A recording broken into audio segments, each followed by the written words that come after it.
Good evening. How's everybody doing today? Great. Awesome. Good. You know, we're very excited to have you here. I just want to say thank you all for making it out this evening. Our goal is to have you out of here in about 60 minutes-ish or so. So we'll do our best to keep you on time because we know that there's a lot still to get to tomorrow. Yesterday, Candace and I and Meredith, we had a chance to meet with the seniors during a very long class meeting, and one of the things that we told them was just how excited we were, to see them. You know, it's been all summer since we've seen them together in one space, and and every year, as anxious, as we might get, just pulling things together, and as a faculty pulling things together, being with you as you're about to embark on this next step is always exciting for us personally, and it's why we, are college counselors and registrars and teachers, and it really does mean a lot. So when I was said that, it was awesome seeing you. Just know that I truly meant it, because we are very excited to kick things off and get you all ready for the next step of your college application journey.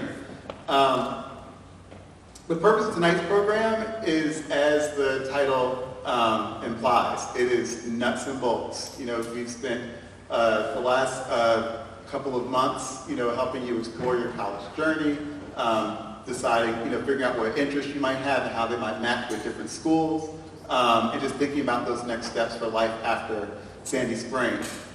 You all went off and had great summers, and now, is the real meat of it. Is what do you do to apply to college? What is it that you're responsible for? How will we support you here as a school to get to those steps, and really just outlining the procedures for how that's all going to happen, how it's going to work.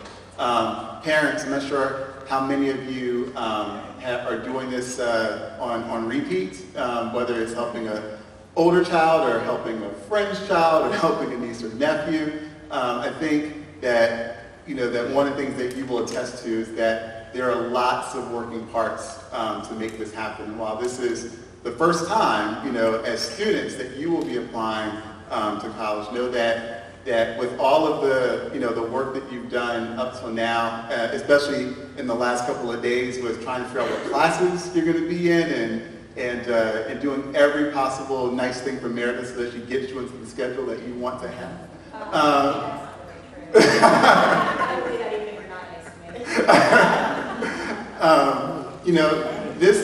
This is the thing that is sometimes difficult to realize, is that this is the one class that you didn't actually sign up for. But in all honesty, this might be the class that you have to pay the most attention to, because there are lots of things that are just outside of your control, even our control here at Sandy Spring. And so, so we're going to just talk to you about, all of the things that are going to be important to you over the next couple of months, and certainly feel free to ask any questions along the way. Know that no question is ever a bad question, because the chances are that you have it. If you have it, the chance that someone else also has that question too. So as we move through the presentation, through the slides, if anything seems confusing, definitely ask for clarification. Some of the information, students, you heard yesterday, we're going to go into a lot more detail, but certainly the more times you hear it, then the greater chance is that it will stick. Okay, sound good? Good. All right, so the first bit of homework that you're going to have when you leave here this evening is to get a copy of your transcript from Meredith.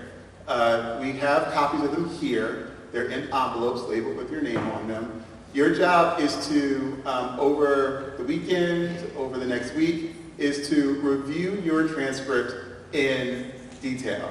Go through it line by line, letter by letter. We want to make sure that when it does become time for us to send out your documents and send out your transcript, which is arguably the single most important piece of your application, that everything on it represents you and is completely accurate. So when I say go through in detail, make sure your name is spelled correctly. Make sure your address is correct. Look at every single class, every single grade you've taken here at Sandy Spring, and make sure all the classes are on there. Look at community service hours. Just go through everything, and if there's something that needs to be corrected or you just aren't sure about, email Meredith, go see her, and we'll make sure we get that, rectified as soon as possible. Just know that we won't be able to send anything out for you until you confirm with her that it is accurate, because we definitely don't want to misrepresent you. And also, we don't want to run the risk of sending something out and then having your file be incomplete because it matched incorrectly with your application. So it is very important that you look at your transcript and make sure everything is on there as it should be. And with that said, if you are still in the process of making changes to your schedule, trying to figure out, if space opens up in one class, or you still have information to turn into sunshine regarding hours, so they're all in there, then don't confirm that everything is correct until all of that stuff is done. All right? Does that make sense? Okay, so remember, after the program, make sure you see Meredith in the lobby and get a copy of your transcript before you go. Okay? The other thing I just want to remind everyone is that, as you saw, we are recording the program, and so if you feel like you might have missed something, we will, once we get the recording compressed, we'll have a follow-up email that'll probably go out sometime next week with how to access the presentation, as well as a copy of the slideshow and some other documents and information reminders moving forward. Okay? Okay, sounds good. So, with that, if I can ask my wonderful volunteers in the booth, slide. Okay, great. So, just as a refresher, because one of the things I learned a couple of days ago during orientation was that I still haven't met every single parent of the senior class. And so one of the parents came up to me because another student was coming here for ninth grade and was like, "Chris, I'm so sorry I met you by now." And so I realized that, everybody might not actually put the face with the name. So I'm Chris Miller, Director of College Counseling here at Sandy Spring Friends School, and the College Counseling team. I'm Candace. I'm Associate Director of College Counseling. I'm positive that you all know me. I'm more than positive all of you. So I'm Meredith, the registrar, in case you don't know. The most important member of the team. Absolutely. Yes, we said that last year, and I think throughout the year she certainly proved that. Yes, so there is a rock, and that is Meredith. So we're the College Counseling team, just one piece of the Sandy Spring Support Network that will get you through this, get you through your senior year. Today we're going to go over a lot of different things. Namely, we're going to talk about the two major application platforms that most of you will probably use this year. The Common Application, the Coalition Application, and what that means for you. There are plenty of schools that use different applications or their own applications, and we'll talk about how that relates to our work this year as well, but we'll give you at least a distinction between what Common App is versus Coalition. And then we'll give you more of a big picture look at of how this whole process comes together. After that, we'll go into a deep dive into My Learning. My Learning, if you recall, parents, that's our college management software. So we'll be using that to submit transcripts and to submit teacher recommendations, and we're going to go into detail as far as how that will be your aid and your guide through this process as well. Then we'll go over some upcoming events and look ahead at the calendar, wrap things up, and then you'll be on your way. Okay? Good. Okay. Stop. Okay. So, Coalition versus Common App. What's the difference? How do they operate? So, the Common Application has been around for a while. I think it's in its 40th year now, somewhere between 40 and 45 years. There's roughly about 800 schools that accept the Common Application in the U.S. as well as internationally. There are a number of schools that also use Common Application. There's a good chance that more than 90% of you will submit at least one application this year using the Common Application. So it is very important that you not only create your Common account, which we know that all of you have by now, students, but that you complete it in full detail. And know that even if a school has another application, has their own application, or uses the Common App, there is no difference. There is no discrimination between which one is better to use. It's whatever works for you. One of the reasons why many people use the Common Application is because it was designed to be just that, common, a way to submit a lot of the common information that all schools will ask of you as a student, with, in addition to that, supplemental or college-specific questions, which will be a lot shorter.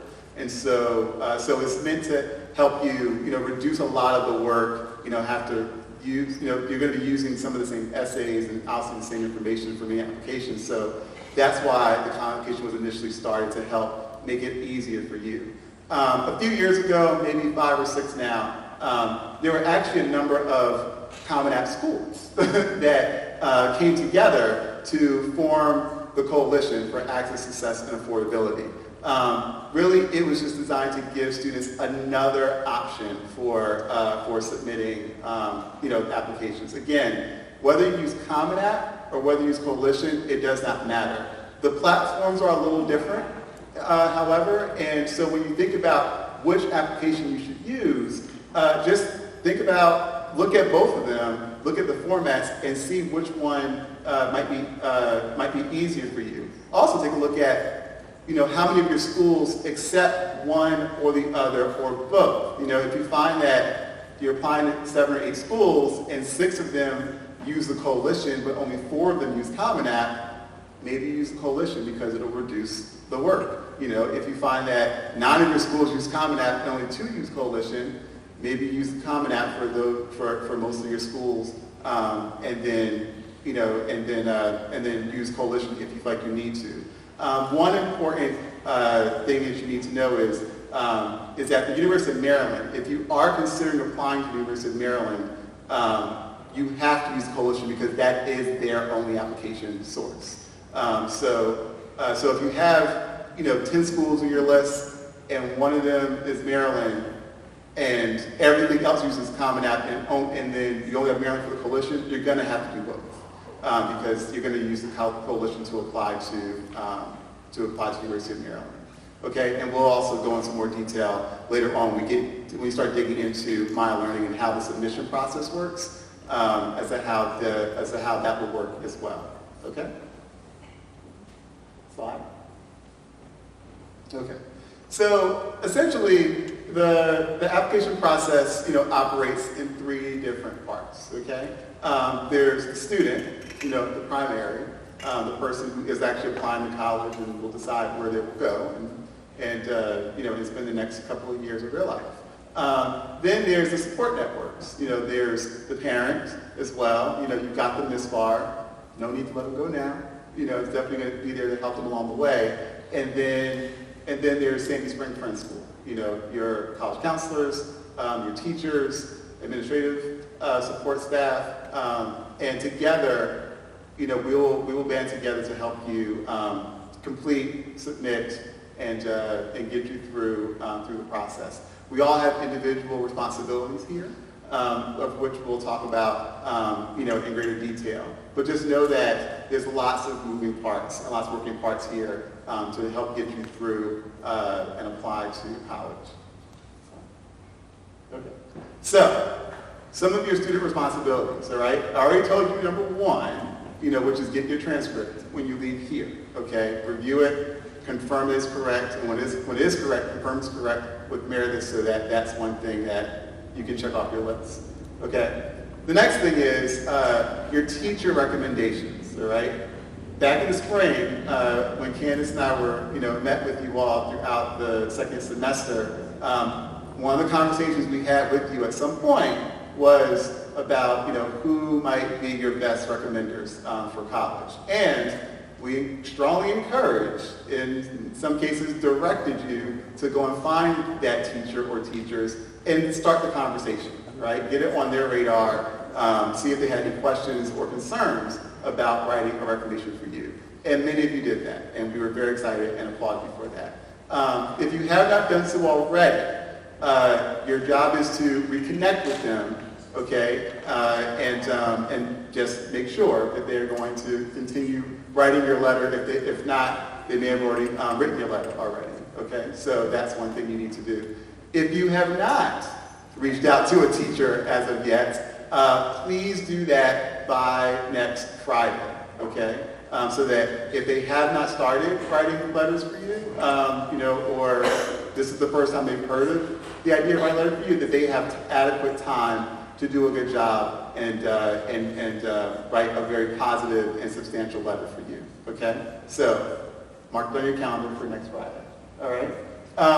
We'll go into more detail about this later on, but signing up for My Learning, parents, we explained this to the students yesterday, that beginning next week, we will start hosting colleges here, and we've explained to the students how they can sign up for college visits. We'll show you later where you can see the college visits and how they'll be signing up, registering for those meetings at Sandy Spring Friends School.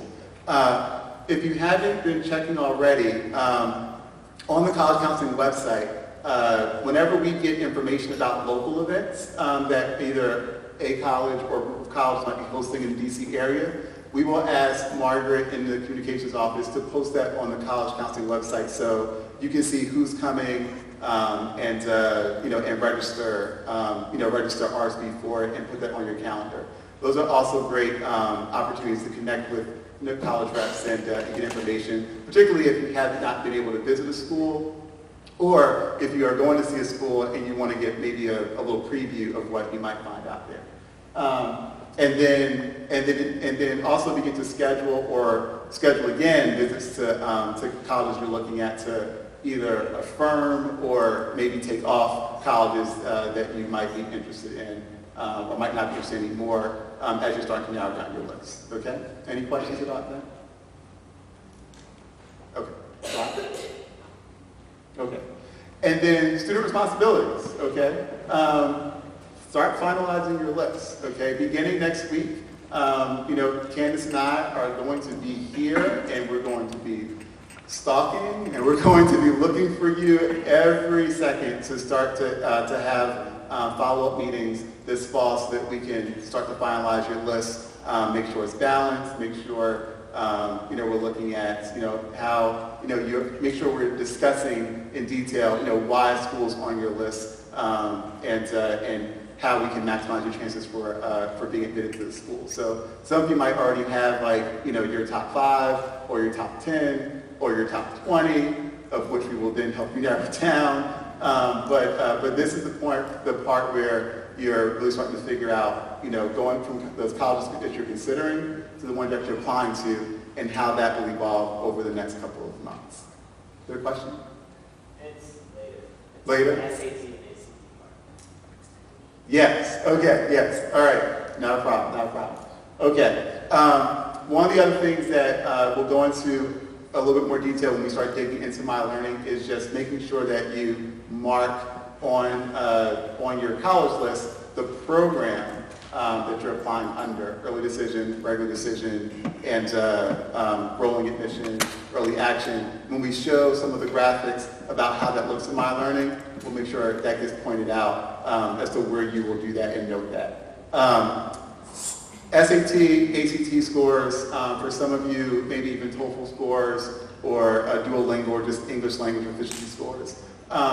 If you have not sent out any testing and you know that you're done with your testing and you already know some of the schools you're applying to, you can go ahead and start sending it out now. If you're still taking more tests this fall, that's okay. But just remember that in order to submit an official score report, you have to order that directly from the College Board or ETS for TOEFL or the ACT or Duolingo or any other service. Now, there are more schools in the last couple of years that have started to accept standardized test scores directly from the student on your application, and they will verify later. So if you're looking to possibly, maybe save a little money,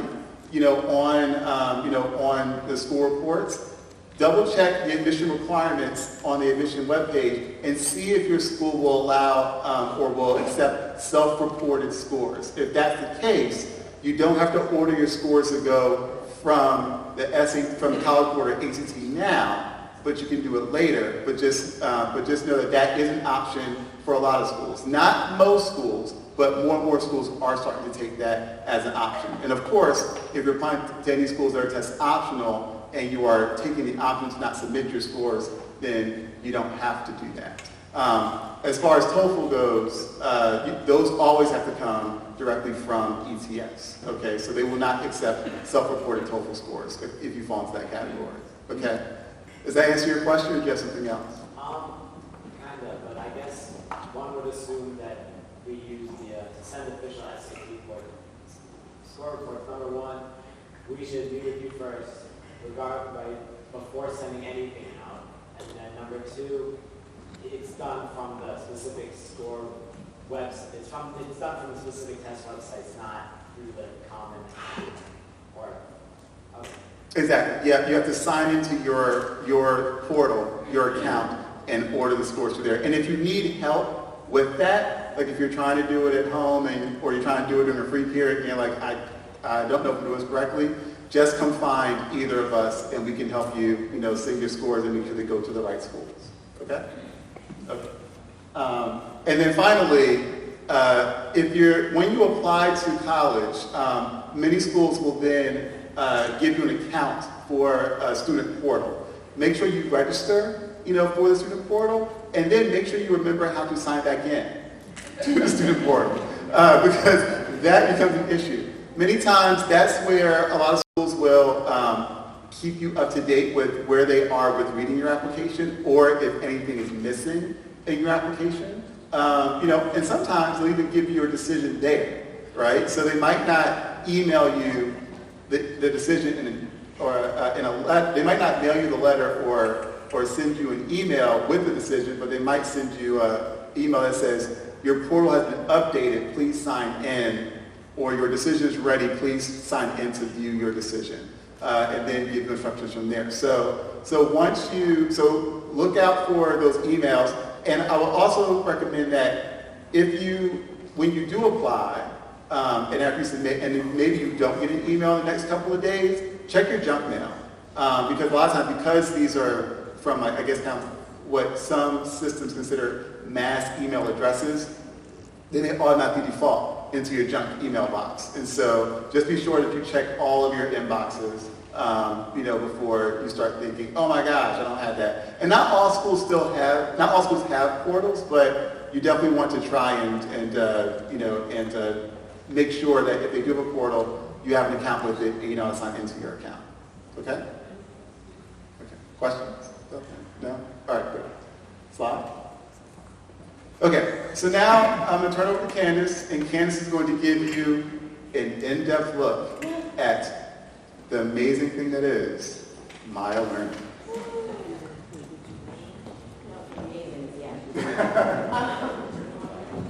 So I'm not going to use the mic. Can people hear me?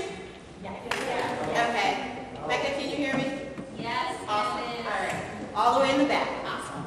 Okay. So because the students did this yesterday, I'm going to go a little faster than I did yesterday. But there have been some great changes to the system, and this is our application management tool. So this is the way that Sandy Spring is communicating with the colleges. And this is the way that students are communicating to us what they're doing with colleges, because sometimes they forget to just tell you what they're doing. So if they're doing it here, we can still see and we can respond accordingly. So slide. Fair?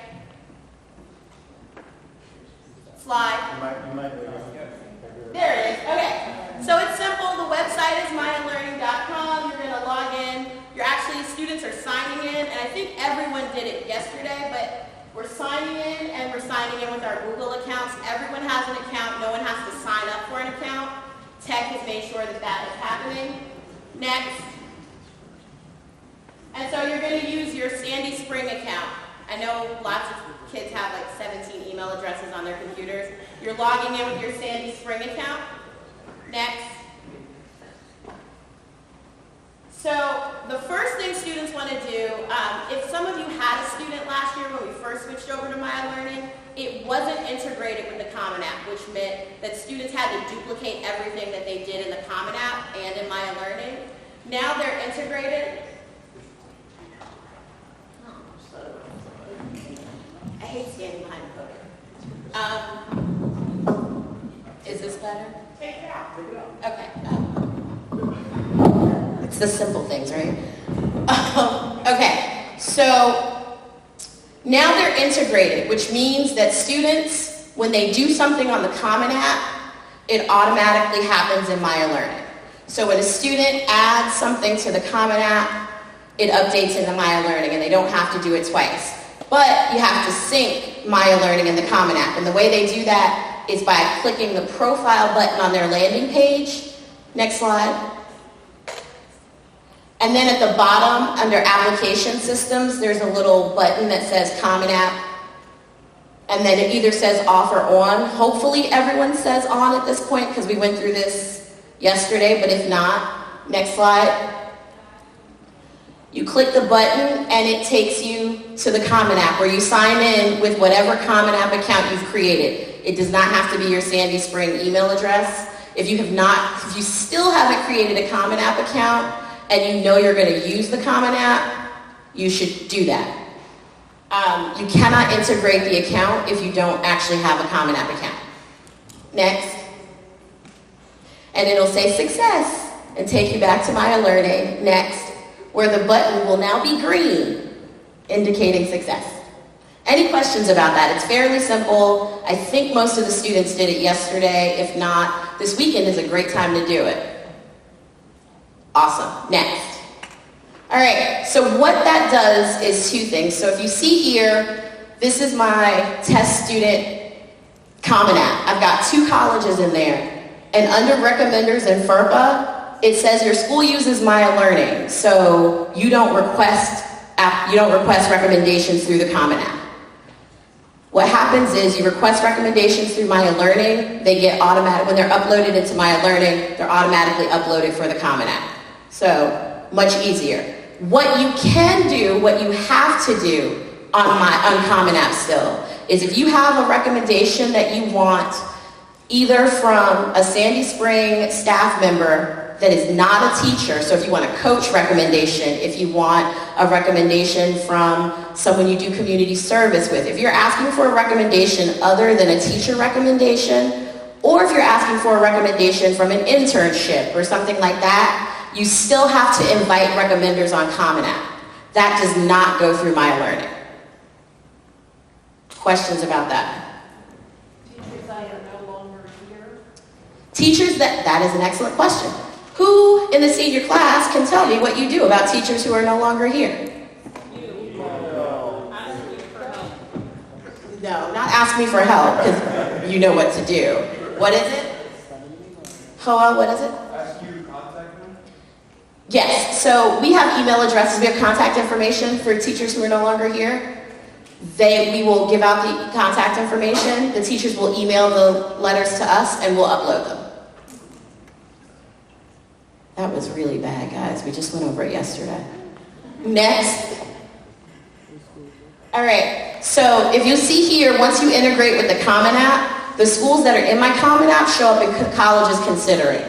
Once I click the little blue applying button, next slide, they switch into colleges applying.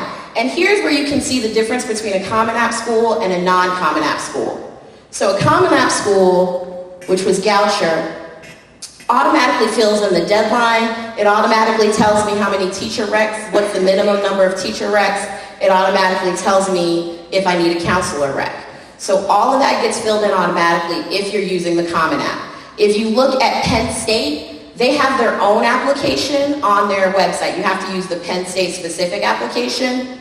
None of that stuff is filled in. You have to fill that in manually. If you look at Lafayette, I think they're Common App and Coalition. If you're using the Coalition app, you have to fill that in manually. So that's one of the benefits of the Common App. It kind of sucks for the other apps, but that's okay. Next. If a school you're applying to is not on the Common App, you still need to add it to colleges applying. We cannot send transcripts or recommendations to any school that is not in colleges applying. So the way you do that is by going to college search. You can search for the school, you just type in the name of the school at the top, and you literally just click the little heart. That's all you do. Point and click. And so then that will put it in colleges applying, it shows up for us, and we can submit documents. Next. The other feature that Common App that Maya Learning has is this Compare Me feature that gives you historical data from Sandy Spring and how students have performed at colleges in terms of admissions. So I randomly picked Drew University. And for the last 5 years, you can see we've had 3 applicants, 2 were admitted, 1 was denied. And then the little purple diamond is my test student. So the purple diamond is the student, and you can see, get a sense of like where you are in the pool, keeping in mind that what happened in previous years isn't necessarily what's gonna happen this year, but it gives you a sense. If you're around, if there are a lot of dots and you're in there, then it gives you a good sense of what's happening. And you can do that for any school that's in the system, and you can do SAT, and you can also do ACT depending on what test you take. Next.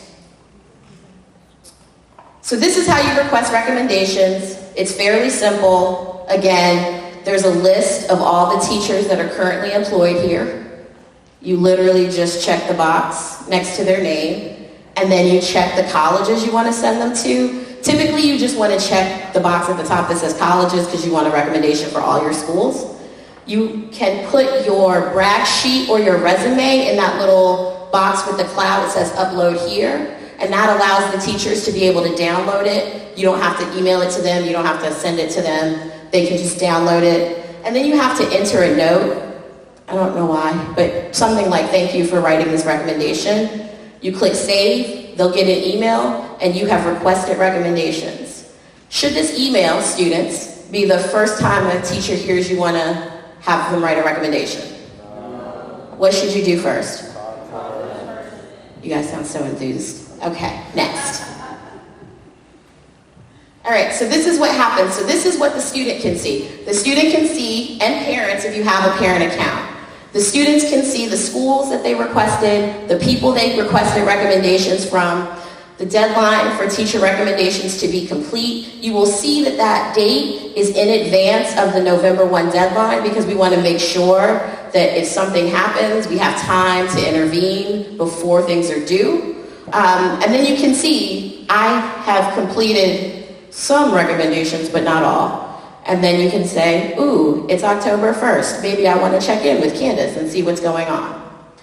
Do you need to request recommendations from Chris or I? Or me, excuse me.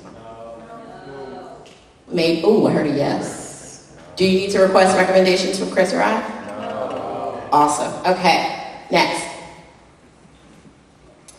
What you do need to request is your transcript. Who can tell me how you request a transcript? Click that box. Click the box. Could this be any simpler? Probably. Nice. No, you literally just click the box. If the box isn't clicked, are we sending a transcript? If the box isn't clicked, are we sending a transcript? Okay, so checking the box notifies Meredith that there needs to be a transcript sent for the student. We ask that you give her 2 weeks before the deadline, at least, because again, we want to make sure that what we're sending is accurate, that we're sending it to the right schools, that we're sending it for the right students. So the more time we have, the better job we can do. I have a question. Yes.